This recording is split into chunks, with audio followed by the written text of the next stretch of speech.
Hi అందరికీ నమస్కారం. Welcome to our channel. Present మనతో పాటు గెస్ట్గా ఉన్నారు షణ్ముఖ్ గారు. సార్ నమస్తే అండి. నమస్కారం అండి. సార్, ప్రధానమంత్రి గారి షెడ్యూల్ అనేది చాలా బిజీ షెడ్యూల్. అందులోని ఇప్పుడు ప్రజెంట్ పెహల్గామ్ అటాక్ తర్వాత మరింత బిజీగా అయిపోయారు.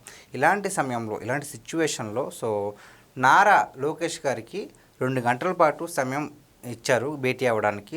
ఎందుకు అంత ప్రాధాన్యత ఇచ్చారంటారు అసలు? ఖచ్చితంగా దీంట్లో రాజకీయ ప్రాధాన్యత ఉంది. First point.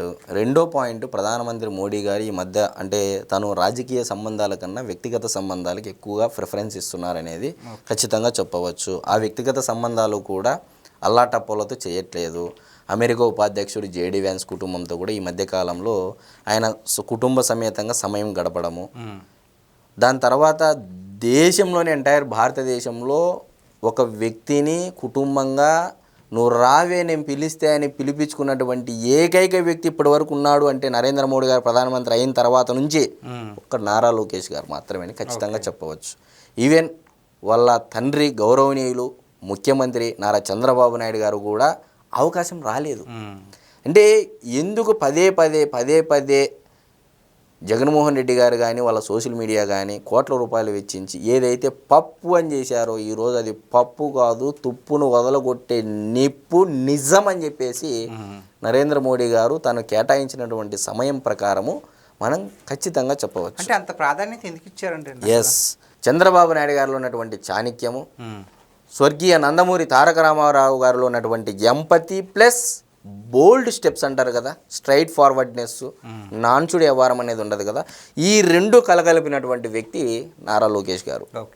సో చాలామంది అనుకుంటూ ఉంటారు నారా లోకేష్ గారికి ఏమీ తెలియదు, ఏదో కొడాలి నాని గారు లేకపోతే వల్లభనేని వంశీ గారు లేకపోతే ఇంకోటి అంబటి రాంబాబు గారు వీళ్ళు ఏదో ప్రెస్ మీట్ పెట్టి అతనిని రాజకీయంగా డిఫేమ్ చేయాలనో లేకపోతే వ్యక్తిత్వ హననం చేయాలనో ఇంకోటి ఎన్ని చేసినా ఒక హేళన చెక్కినటువంటి శిల్పం, అవమానాన్ని ఆభరణంగా ధరించినటువంటి వ్యక్తి నారా లోకేష్ గారు. మరి దీని గురించి కూడా చెప్పాలి ఇంకా క్లియర్గా అంటే, సర్ ఆర్థర్ అని ఒక ఫిలాసఫరు ఒక పోయిటరీ రాశాడు. All truth passes through 3 stages. First it is ridiculed, second it is violently opposed, third it is accepted as being as self evident. So దీని అర్థం ఏంటంటే ప్రతి నిజము ముందుగా వ్యతిరేకించబడుతుంది, దాని తర్వాత తీవ్రంగా వ్యతిరేకించబడుతుంది, చివరికి ప్రామాణికంగా అంగీకరించబడుతుంది అనేది దీని అర్థం. మరి నారా లోకేష్ గారికి దీనికి అంటే ఈక్వాలిటీ ఉందా, ఇది వర్తింపజేస్తుందా అంటే ఎస్, ఖచ్చితంగా వర్తింపజేస్తుంది అంటూ నారా లోకేష్ గారు ఫస్ట్ ఇతను తెలుగుదేశం పార్టీకి భవిష్యత్తు లీడర్ అంటే ఎవరన్నా ఒప్పుకున్నారా? తెలుగుదేశం పార్టీ శ్రేణులైనా కార్యకర్తలైనా ఒక సెక్షన్ ఆఫ్ పీపుల్ ఒప్పుకోలేదు కూడా. అంటే ప్రత్యర్థ పార్టీలు చేసేటువంటి ప్రచారంలో ఆ ట్రాప్లో తెలుగుదేశం పార్టీ శ్రేణులు కొంతమంది ఒక సెక్షన్ ఆఫ్ పీపుల్ కూడా పడిపోయారనేది వాస్తవం. అంటే ప్రతి నిజము ముందుగా వ్యతిరేకించబడింది. దాని తర్వాత శుద్ధ పప్పు నాయుడు అని చెప్పేసి జగన్మోహన్ రెడ్డి గారు అధికారంలోకి వచ్చిన తర్వాత ఏ స్థాయిలో ఆ నిజాన్ని కోట్ల రూపాయలు వెచ్చించి పదే పదే పప్పు అని ప్రచారం చేశారు, వ్యక్తిత్వ హననం చేశారు, మరి తీవ్రంగా వ్యతిరేకించబడింది. దాని తర్వాత చివరికి ఇప్పుడు నరేంద్ర మోడీ గారు ఏం చేశారు, ఇది పప్పు కాదు నాయన, తుప్పును వదలగొట్టేటువంటి నిప్పు అని చెప్పేసి తను కేటాయించినటువంటి సమయం ఏదైతే ఉందో, కుటుంబ సమేతంగా డిన్నర్ అవకాశం ఏదైతే ఉందో, లైఫ్ టైం ఒక మెమొరీగా ఏదైతే నారా లోకేష్ గారికి మోడీ గారు ఇచ్చారో, మరి ఈరోజు చివరికి ప్రామాణికంగా అంగీకరించబడిందా లేదా? అంటే నాకు తెలిసి ఇది ఫస్ట్ టైం అనుకుంటా కదండి, నువ్వు మా ఇంటికి రా అని ఇన్విటేషన్ ఇవ్వడం కూడా. నేను అదే అంటున్నానండి, జగన్మోహన్ రెడ్డి గారికి పిలుపు వచ్చిందా? లేదు. పోనీ నారా లోకేష్ గారు ఏమన్నా ముఖ్యమంత్రి హోదాలో ఉన్నారా? పోనీ ఏమన్నా సౌత్ ఇండియాలో ఆయన కబంధ హస్తాల్లో 4 రాష్ట్రాల్లో ఆ పార్టీ పోటీ చేస్తూ ఉంది, రాజకీయంగా అతన్ని దగ్గర తీసుకోవాలని చెప్పేసి ఏమైనా ఉందా? మరి ఎందుకు నారా లోకేష్ గారికి ఇంతటి ప్రాధాన్యత ఇచ్చారు? ఖచ్చితంగా సెన్సేషనల్ అయితే జరగబోతూ ఉంది, అటు దేశ రాజకీయాల్లో అయినా ఇటు రాష్ట్ర రాజకీయాల్లో అయినా. నరేంద్ర మోడీ గారు సైతం కూడా ఫిదా అయినటువంటి పర్సనాలిటీ ఏదైనా ఉంది అంటే అది నారా లోకేష్ గారని ఖచ్చితంగా చెప్పవచ్చు. మరి మీరన్నట్టు పహల్గామ్ అటాకు, పాకిస్తాన్తో యుద్ధ వాతావరణము, మరొక వైపు బీజేపీ నేతలతో అత్యవసర సమావేశాలు, మరొక వైపు ఈరోజు కేంద్ర ప్రభుత్వంలో ప్రధానమంత్రి హోదాలో నరేంద్ర మోడీ గారు ఉన్న, కేంద్ర హోంశాఖ మంత్రుల పోస్టులో అమిత్ షా గారు ఉన్న, లేకపోతే ఎంటైర్ ఈరోజు ఎన్డీఏ కూటమి అధికారంలో కేంద్రంలో ఉంది అన్న కారణం ఎవరండి?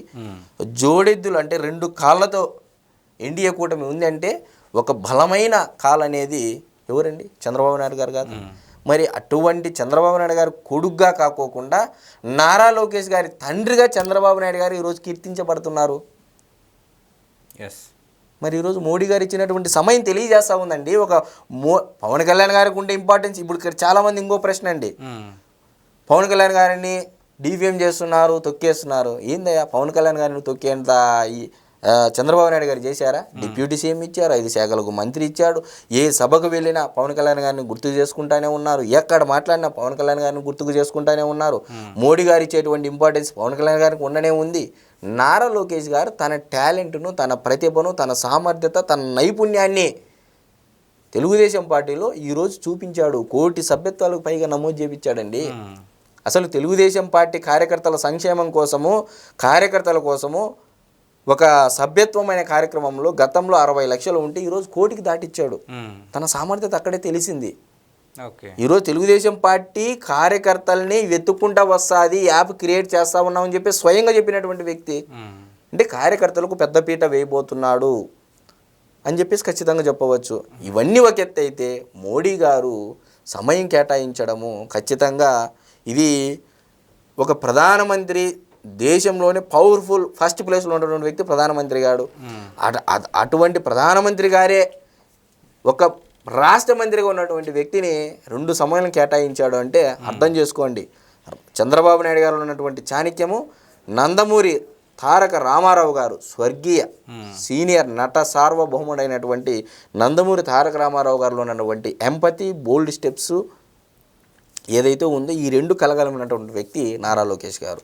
సో డెఫినెట్గా ఎవరెన్ని చెప్పినా కూడా నారా లోకేష్ గారే టీడీపీ పార్టీకి భవిష్యత్తు అనేది ఖచ్చితంగా చెప్పవచ్చు. సో ఇంకొక విషయం ఏంటంటే 2 గంటల సమయం ఇచ్చారు కదండి. సో ఈ 2 గంటల్లో అసలు ఏ విషయం అంటే రాజకీయంగా ఏమైనా చర్చించుకునే అవకాశం ఉందంటారా? ఖచ్చితంగా ఉంటాయండి. రాజకీయ నాయకులు ఖచ్చితంగా రాజకీయాల గురించి చర్చించుకుంటారు. సో నాకు తెలిసి తక్కువ టైం దానికి ఇచ్చుంటారు, ఎక్కువ సమయము కుటుంబము ఏంటి ఎలా 2 గంటల సమయంలో ఎన్ని విషయాలు మాట్లాడుకోవచ్చు అండి. మళ్ళీ జగన్మోహన్ రెడ్డి గారికి ఎందుకు పిలుపు రాలేదు? మరి ఆయన 101 సీట్లతో దేశంలో మ్యాండేట్, 4వ అతిపెద్ద పార్టీ, స్వర్గీయ దివంగత నేత రాజశేఖర రెడ్డి గారి తనయుడు అయినా కూడా ఏ రోజైనా అవకాశం వచ్చిందా? ఏ నేత అయినా పిలిచాడా? నారా లోకేష్ గారి యొక్క క్యాపబిలిటీ ఏందనేది ఈరోజు దేశం మొత్తం చూస్తూ ఉంది. నరేంద్ర మోడీ గారి సాక్షిగా అనేది అయితే నేను ఖచ్చితంగా చెప్తాను. సో ఫైనల్గా మీరు ఏం చెప్తారంటే, ఒక విధంగా చెప్పాలంటే గత 5 ఏళ్లలో పోల్చుకుంటే ఇప్పుడు కంపెనీలు కూడా ఎక్కువ వస్తున్నాయి. సో ఒక ఐటీ మినిస్టర్గా కూడా సో నారా లోకేష్ గారి పనితీరు ఎలా ఉందనిపిస్తుంది మీకు? ఒక ఐటీ మంత్రి ఏందండి, ఐటీ మంత్రిగా తన క్యాపబిలిటీ ఏందనేది చూస్తూ ఉన్నారు. ఈరోజు దేశంలోనే సాఫ్ట్వేర్లో అంటే ఐటీ పరంగా టాప్ కంపెనీ ఏందండి, టాటా కన్సల్టెన్సీ సర్వీసెస్ కదా. మరి ఆయన ఫాలోఅప్ చేసిన విధానము మరి ఈరోజు వైజాగ్లో పెట్టారు కదా. మరి టాస్క్ ఫోర్స్ చైర్మన్గా ఎవరున్నారండి? నటరాజన్ చంద్రశేఖర్ గారు, ఆ టాటా గ్రూప్కి సంబంధించినటువంటి వ్యక్తే. మరి అతనే స్వయంగా పర్యవేక్షిస్తున్నాడు ఆంధ్రప్రదేశ్ రాష్ట్రంలో ఐటీ కంపెనీలు తీసుకురావాలని.